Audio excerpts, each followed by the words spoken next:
እንኳን ወደ ዳርክ ሳይኮሎጂ ተከታታይ ትምህርት ክፍል 2 በሰላም መጣችሁ። በመጀመሪያ ክፍል ስለ ክፉ ባህሪያቶች ሶስትዮሽ አይተናል።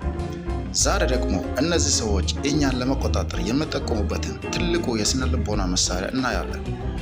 እሱም ጋዝላይቲንግ ይባላል። ይህን ስልት አንድ ሰው የራሱን እውነታ ትውስታና የአእምሮ ጤንነት እንድትጠራጠር የሚያደርግ የስነ ልቦና ጥቃት ነው።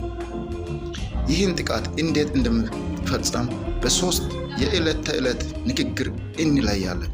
በንግግራቸው መለየት የምንችልበት ነው። ምሳሌ እንስጠው። ምሳሌ 1 እኔ እንደዚህ አላደረኩም ወይም ትውስታን መካድ። አንድ ሰው በግልጽ ቃል ገብቶላችሁ በኋላ ላይ ሲክዳችሁ እና ስትጠይቁ ፍጹም እኔ እንደዚህ አላደረኩም ዝም ብዬ ነው ወይም ዝም ብለሽ ነው የምትቃዥው ይላችኋል። ይህ ደጋግሞ የሚያደርግ ሰው እውነት ነው የረሳሁትን ብላችሁ በራሳችሁ እንድትጠራጠሩ ያደርጓችኋል። ሁለተኛው ከመጠን በላይ ስሜታዊ ነሽ ወይም ስሜታዊ ነህ በማለት ማጣጣር። በደል ደርሶባችሁ ስታለቅሱ ወይም ስትቆጡ በበደል ነገር ትተው አንተ ደግሞ ለትንሽ ነገር ትነጫነጫለህ። እብድ ነህ በማለት ጥፋታችሁን ወደ እናንተ ያዞሩታል። ሶስተኛ ሁሉም ነገር የምታበላሹ አንተ ነህ፣ ጥፋተኛን ማስተላለፍ የሚል ነው።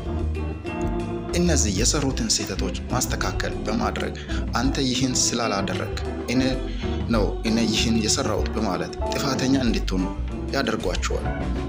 ስለዚህ በጋዝላይቲንግ ሰለባ የሆናችሁ ሰዎች ሁል ጊዜ ራሳችሁን ይጠራጠራሉ፣ በራሳችሁ መተማመን ይጠፋል። ይህን ስሜት ተሰምቷችሁ የምታውቁ ከሆነ ብቻችሁ አይደላችሁ። በቀጣይ በክፍል 3 ቪዲዮ አታላዮቹን በመጀመሪያ ላይ ከመጠን በላይ ፍቅር በማሳየት ሰዎችን የሚያጠምዱበት ፍቅር ማርከፍከፊያ የሚባል ላቪንግ ቦምብ የተባለው ስልት እናያለን።